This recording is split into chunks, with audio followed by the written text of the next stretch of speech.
Welcome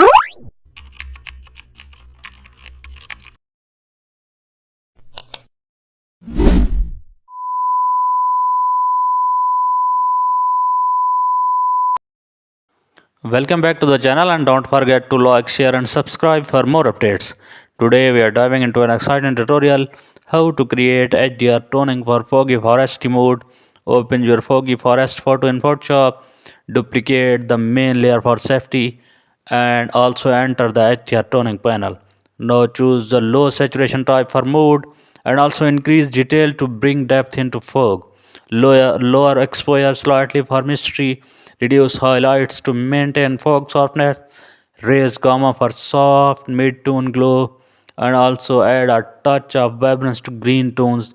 Keep saturation low for cinematic mode and adjust details again for clarity, and also add a color balance layer for cool tones. Blend HDR with 70